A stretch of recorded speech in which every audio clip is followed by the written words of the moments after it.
Entonces, en la sociedad históricamente determinada y concreta, lo que hay es una combinación de modo de producción y otras cosas más.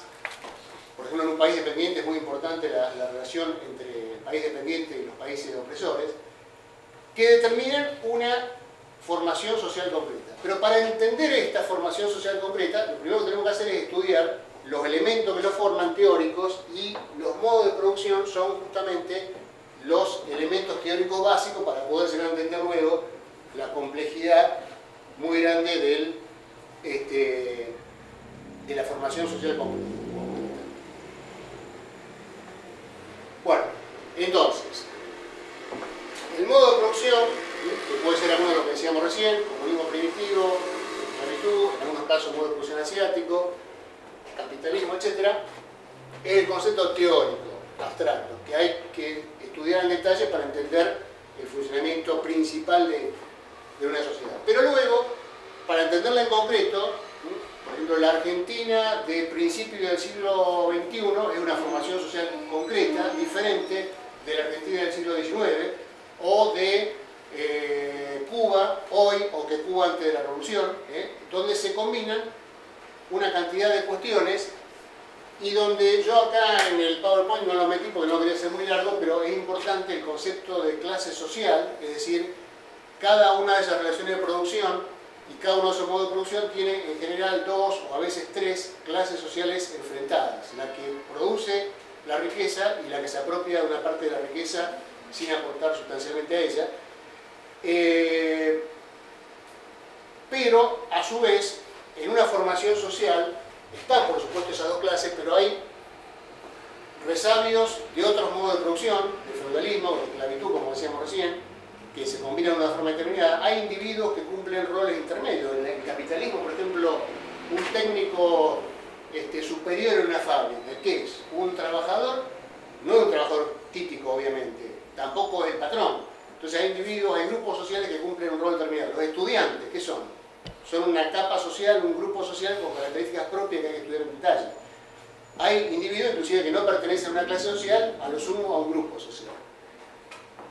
Y la coyuntura política es el momento actual de la lucha de clases, que va cambiando. Por ejemplo, hoy, obviamente, no estamos igual que en diciembre del 2001.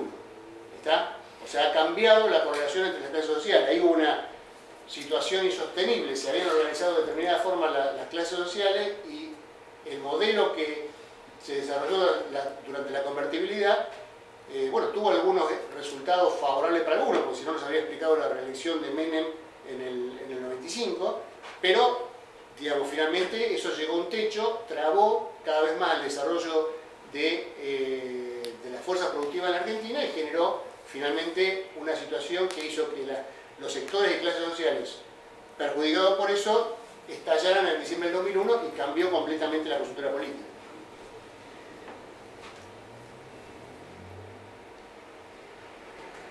Bueno, esto es lo que decíamos recién en cuanto a definición de las clases sociales.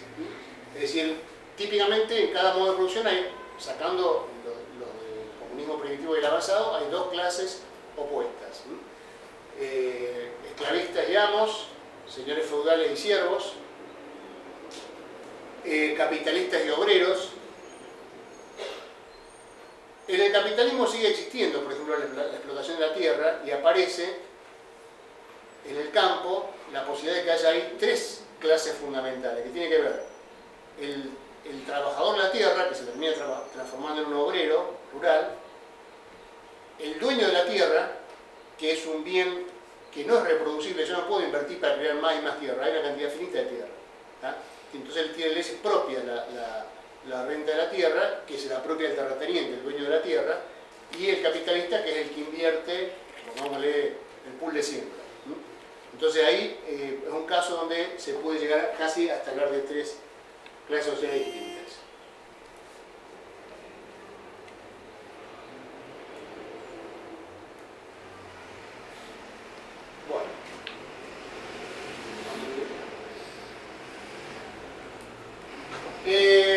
Otro concepto dentro de este pantallazo interesante de subrayar, y bueno, lo decíamos recién, las clases, que las más importantes son las del modo de producción dominante. En la Argentina el capitalismo, clase obrera y burguesía, pero la burguesía se divide en fracciones, porque el que produce la riqueza es el trabajador que está en la fábrica produciendo la riqueza que se lleva él y la que se lleva el patrón, pero no solamente el industrial, porque al industrial le presta plata a un banquero que se queda también con una parte de la plusvalía, que es la burguesía financiera, y a su vez él realiza la plusvalía, o sea, vende el producto a través de una cadena de comercialización donde permite que otro burgués, que es el comerciante, se quede también con una parte de la plusvalía. Pero toda esa plusvalía fue producida en la fábrica.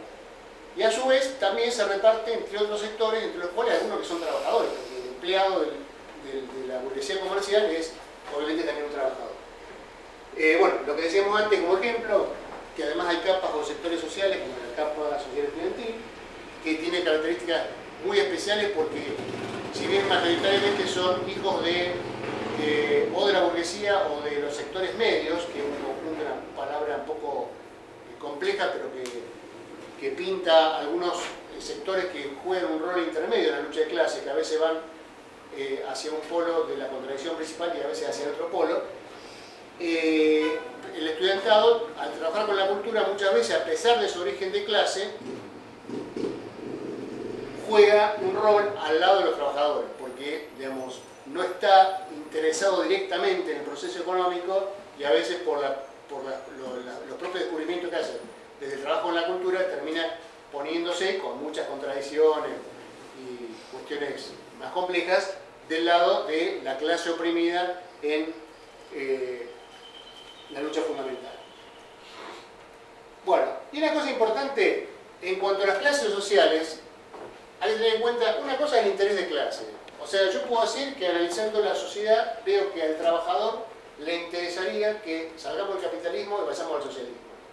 Pero eso no significa que el trabajador, si yo le digo a un obrero que quiero terminar con la propiedad privada de los medios de producción y hacer una planificación de toda la economía, va a estar de acuerdo. Muy posiblemente, influenciado por la ideología dominante, digamos, esté de acuerdo con el régimen imperante, así como en la Edad Media, en el feudalismo, los siervos y los sectores perjudicados por el régimen imperante estaban totalmente de acuerdo, estaban convencidos de que ese era un orden divino que no se podía tocar, que era una herejía, y si uno le iba a cuestionar eso, le iba a denunciar la Inquisición y demás, porque, digamos, estaba convencido de la bondad del orden social imperante. Entonces, una cosa es el interés de clase, ¿no? Porque a ese siervo, probablemente, por lo menos a fines del feudalismo, le habría convenido la revolución burguesa, pero, digamos, todavía no era consciente. O sea, su interés era uno, su conciencia de clase era muy baja, o sea, todavía tenía una conciencia determinada por la ideología dominante, que era la de la clase dominante en ese momento. Y a su vez, hay que tener en cuenta la posición de clase, que es como una clase o un sector social se ubica en un momento determinado.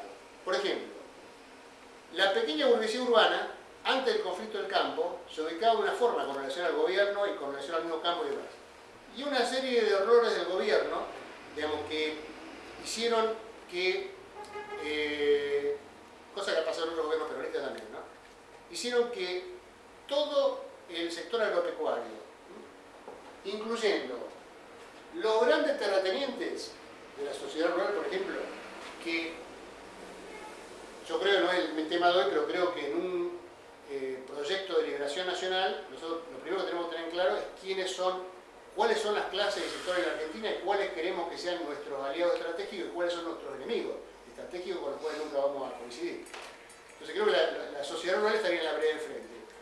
Pero los sectores pequeños y medianos del campo deberían estar, por su interés de clase, en un proyecto de liberación nacional que no es el socialismo, porque en Argentina, como país capitalista dependiente, hay la posibilidad de romper una serie de trabas a las fuerzas productivas sin plantear totalmente el socialismo en muy poco tiempo, sino que se debería hacer un proyecto que apunte al socialismo, que empiece con algunas medidas socialistas, pero que fundamentalmente apunte a la independencia nacional y a terminar con la opresión de algunas pequeñas unas pequeñas fracciones de la clase dominante sobre el conjunto de la sociedad. Entonces, tenemos que tener claro que la gran burguesía monopólica, industrial, comercial, financiera, nunca va a ser nuestra aliada, es nuestra enemiga siempre.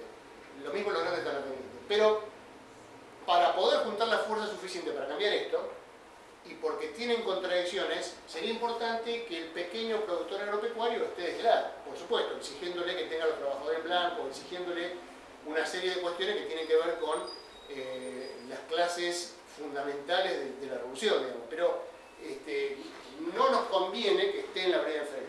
Su interés de clase, sus contradicciones, por ejemplo, el hecho de que en los últimos 20 años han desaparecido decenas o cientos de miles de productores agropecuarios, está mostrando que este régimen social los está perjudicando. Entonces, esas contradicciones son las que hacen posible, por su interés de clase, sumarlo a un proceso de liberación. ¿Qué hace el gobierno de Cristina Kirchner? Toma medidas, primero coquetea con la Federación Agraria, pero después termina tomando medidas, por ejemplo, las retenciones, aparte que la 125 fue básicamente bastante diferente como se lo pintó, fue un mecanismo para transferir ingresos a algunas grandes exportadoras, pero además le pone retenciones por igual a todo el campo.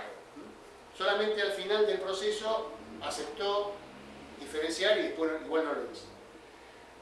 Entonces, eso hace que finalmente todo ese sector termine poniéndose en la vereda enfrente, inclusive de este gobierno, y al lado de la sociedad rural. O sea, la posición de clase de la pequeña y mediana burguesía agraria, perdón, acá, al empezar el conflicto del campo, y de ahí en más, y ahora está ahí en una situación de vacilación, está al lado de la sociedad rural y defendiendo los mismos intereses. ¿Ya? Entonces, una política revolucionaria tiene que tratar de meter una cuña ahí y diferenciarlas. Bueno, este es un ejemplo, podríamos decir cosas parecidas de una cantidad de sectores y de clases sociales, pero en definitiva hay que diferenciar lo que es el interés de clase, que hay que tener en claro, porque a veces uno dice, bueno, los pequeños productores están con la sociedad rural, por lo tanto son mis enemigos. No. Podrá jugar un rol negativo por su posición de clase en este momento, pero si yo analizo la estructura económica y veo que su interés de clase posibilita que estén de este lado, lo que tengo que hacer es una política tendiente a que su posición de clase se ponga de este lado. En el gobierno de Allende, en la Unidad Popular, los sectores medios vacilaban. Al principio estuvieron con los trabajadores, pero hubo una serie de algunos errores de la Unidad Popular, divisiones, etc. Y también la política de liberar al enemigo para sabotear el proceso, que hicieron que la pequeña burguesía se pusiera del lado de los sectores oligárquicos chilenos. Cuando se dio eso, digamos, hubo las condiciones políticas para que se diera el golpe de Estado. ¿Correcto? Entonces la posición de clase es diferente del interés de clase. Una clase social puede tener un interés determinado, pero jugar muchas veces, como la clase media es típico, los sectores medios son típicos, juegan muchas veces en la vereda de enfrente de sus propios intereses. ¿Ya? Bueno, terminando, la otra cosa importante de diferenciar en la lucha de clases, o sea, la lucha de las clases sociales por sus intereses, hay luchas a nivel económico, a nivel político, a nivel ideológico. De los tres niveles que marcamos, este de la estructura y todo de la superestructura. Por ejemplo, obreros luchando por aumento de salarios, vecinos luchando por el pavimento, son luchas que se dan a nivel de la estructura económica por una disputa, por ejemplo, del ingreso. Cuando luchan los vecinos por el pavimento, están peleando para que se use parte del presupuesto municipal para pavimentar en un barrio y no para poner cámaras de seguridad como en los shopping, con acá no. Hay unos pelos que no se pierde el tiempo. Hay luchas a nivel político que tienen que ver con el nivel político de la superestructura, o sea, las luchas por los derechos humanos, una campaña electoral donde obviamente estamos peleando una parte del poder del Estado, o un golpe de Estado, donde un sector social o un conjunto de clases brutalmente cambian la correlación de fuerza entre las clases a nivel del Estado. Golpe del 76, un ejemplo bien claro. Y a su vez, es fundamental la lucha ideológica, porque allí se gana o se pierde la conciencia de grandes sectores sociales sobre diferentes temas que hacen en los otros niveles. Por ejemplo, la inseguridad, ¿se combate con justicia social o con represión? Este debate es una parte de la lucha ideológica que estamos dando todo el día contra los partidarios del capital monopólico, digamos,